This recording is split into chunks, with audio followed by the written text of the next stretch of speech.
Salut à toi et bienvenue pour une nouvelle vidéo d'Immersion Trail. J'espère que tu vas bien, que tu as la forme, que tu arrives à maintenir tes petits runs malgré les fortes chaleurs qu'il y a en ce moment en France. Moi, tu le sais, en ce moment, je suis en Norvège, donc la chaleur, en ce moment, c'est vraiment le cadet de mes soucis. Au contraire, je sors toujours mon petit coupe-vent un petit peu couvert. Mais j'ai pensé à vous, j'ai pensé à une petite vidéo qui parlerait de la gestion de la chaleur parce qu'on entend toujours parler de comment bien s'hydrater, comment gérer son effort, comment gérer son alimentation, etc., etc. Mais on parle rarement de la gestion interne de la chaleur corporelle finalement. C'est un élément qui est beaucoup abordé dans le cyclisme, que moi j'ai notamment été confronté et entendu parler de ces choses-là quand j'ai pu préparer mon Bikeman Corsica, donc une ultra distance à vélo, avec des personnes qui s'entraînaient avec comme des capteurs pour voir la température corporelle. Et en fait, j'ai regardé un petit peu comment on pouvait appliquer ça au trail, mais surtout, qu'est-ce qui venait, enfin, quels étaient les effets du coup néfastes au fait d'avoir une température corporelle trop élevée et comment en fait on pouvait expliquer certaines choses qui nous arrivaient en trail qui étaient justement dues à ce phénomène-là. Donc aujourd'hui, je vais un petit peu vous expliquer toutes ces choses-là. Comment est-ce que on peut gérer la chaleur corporelle? Quels sont les éléments et les facteurs externes, internes qui peuvent venir influencer ça? Et au vu de la canicule, vous le comprenez déjà, votre température corporelle, elle est impactée et donc comment est-ce qu'on va pouvoir un petit peu s'habituer à toutes ces choses-là. La première chose à savoir, c'est quand la température du corps va dépasser les 39 degrés, notre corps va se mettre un petit peu en mode protection. Ça arrive dans beaucoup de cas où en fait, si vous voulez, notre corps va chercher à nous protéger, à protéger les organes vitaux et ça peut être dû soit quand notre température corporelle est trop élevée ou alors quand il y a des efforts trop intenses, etc., etc. Ça peut dû être à plein de facteurs, mais le facteur de la température corporelle trop élevée vient, si vous voulez, activer un mode protection chez nous qui va venir de facto faire diminuer notre allure pour permettre une meilleure, de faire en sorte que notre température monte moins et qu'on puisse donc la faire descendre un petit peu mieux, refroidir tout ça. Donc déjà, on peut voir que parfois quand on a les fameux coups de chaud, coups de mou ou autre, c'est qu'on a franchi ce palier parce que ce mode protection, il s'active et on n'en est pas toujours conscient. Parfois, on a juste l'impression d'avoir un petit peu des jambes moyennes. Il ne faut pas forcément attendre d'être fatigué, d'être complètement ruiné, d'être vraiment en gros hypo, ce genre de choses pour se dire ah ok, c'était un vrai coup de chaud ou quoi. Ce mode, en fait, si vous voulez, il est déjà présent sans que vous le sentiez forcément. Et quand vous allez sentir les effets, c'est qu'il est déjà, c'est pas trop tard, mais c'est que vous avez franchi un petit peu cette limite et qu'il faudra vraiment, vraiment appliquer une sorte de protocole d'urgence pour refroidir au maximum tout ça, parce que sinon vous allez vraiment droit dans le mur si vous ne vous écoutez pas à ce moment-là. Donc voilà, important de savoir, quand la température du corps monte trop, on se met un petit peu en mode protection, il y a des choses qui ne fonctionnent plus correctement, et donc le fait de continuer à avancer pour votre ultra, c'est pas forcément prioritaire de mettre de l'énergie dans vos jambes, de mettre de l'énergie dans ce genre de choses. Votre corps, il va privilégier le fait de maintenir les organes vitaux en vie, faciliter la transpiration, ce genre de choses pour pouvoir faire refroidir la température de votre corps, mais courir dans la descente ou autre, lui, il n'en a rien à faire et c'est pour ça qu'il va déclencher plein de systèmes et de mécanismes de protection. À quoi ça peut être dû le fait que notre température du corps monte, pardon. On l'a dit, des températures qui peuvent être hautes en extérieur. Donc par exemple, en ce moment avec la canicule, c'est vraiment le cas, hein. Les températures sont hyper chaudes, il n'y a pas beaucoup d'air, ce genre de choses. Donc notre corps va avoir du mal à se refroidir et donc va naturellement monter en température. Ça peut aussi être des mauvais vêtements, c'est-à-dire des vêtements qui ne sont pas respirants. Mettre trop de couches alors que ça n'est pas nécessaire. Toutes ces choses-là vont du coup, à partir du moment où vous empêchez la transpiration de votre corps, vous empêchez le mécanisme principal qui va venir réguler la température du corps humain.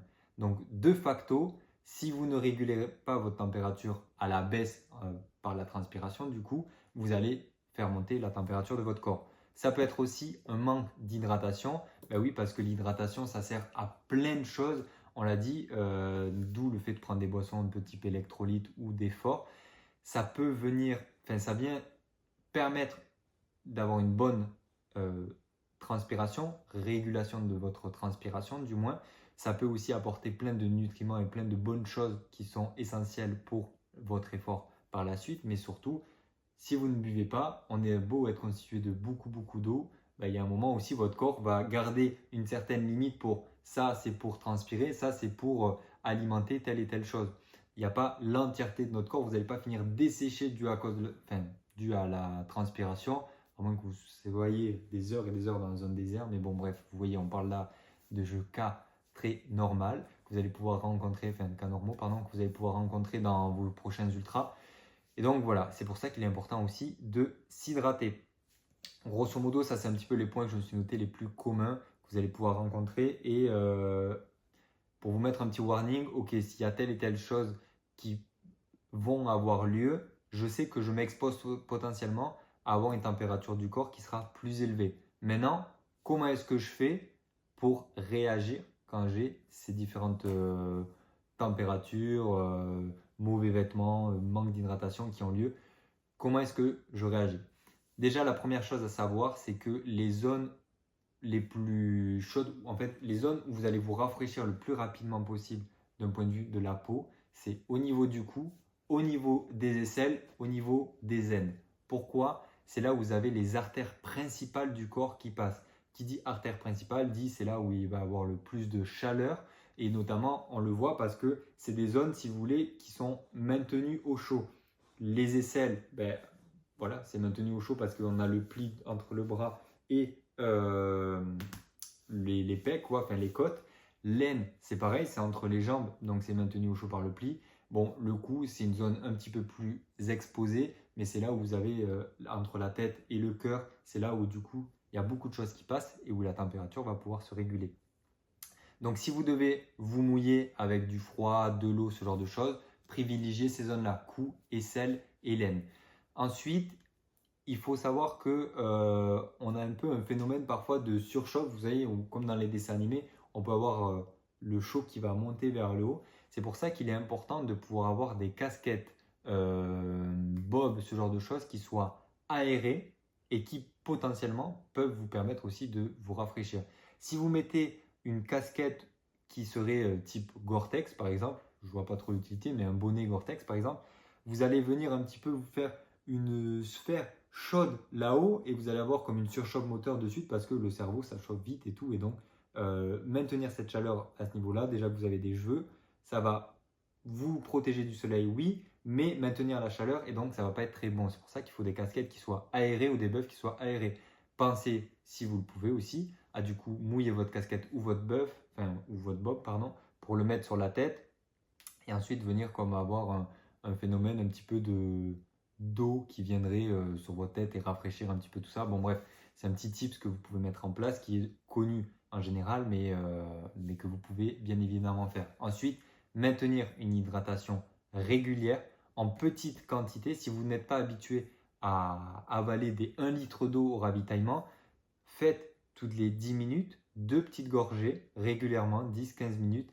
Hydratez-vous régulièrement en petite quantité. C'est le plus important. Tant que vous continuez à mettre des apports, faites-le. Si vous sentez que vous êtes trop mal à un moment, qu'il y a le mode rouge, le mode extrême qui est activé, baissez l'intensité de votre effort et à ce moment-là, hydratez-vous plus que d'habitude. Donc vous pouvez descendre à 500 ml, 1 litre, j'en sais rien, ça dépend de vous, d'eau pour pouvoir permettre à votre corps d'assimiler tout ça. Si vous maintenez l'intensité de votre effort et que vous mettez une trop grosse charge d'eau dans votre corps, vous vous exposez à des troubles digestifs, à plein de troubles ensuite et même à une mauvaise, comment on pourrait dire, absorption de l'eau et des minéraux qu'il y aurait à avoir dans cette eau-là. Et en fait, ça irait directement dans les urines. D'où aussi le second point que je voulais vous parler, c'est le fait de bien s'alimenter. Parce que bien s'alimenter, ça va permettre, si vous voulez, à votre corps de pouvoir bien ingérer et bien disséminer tout ça, les minéraux qui sont présents dans l'eau. Si vous êtes en hypo, par exemple, ou en mauvaise alimentation, excusez-moi, vous avez l'eau que vous ingérez qui part direct dans votre vessie et vous la pissez dans la demi-heure qui suit.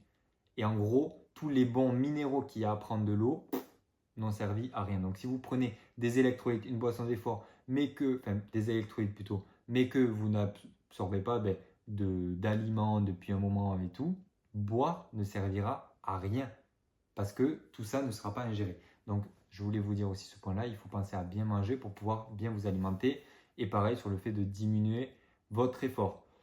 Je crois que j'ai à peu près tout dit. Ouais, je crois qu'on est à peu près bon. Ensuite, classique, hein, du coup, quand on est en mode warning, on baisse l'intensité pour se permettre de ne pas tomber dans la zone rouge de suite. On s'alimente bien, on s'hydrate bien, on fait un petit check et puis on repart quand on peut. On essaye de se poser à l'ombre si on peut.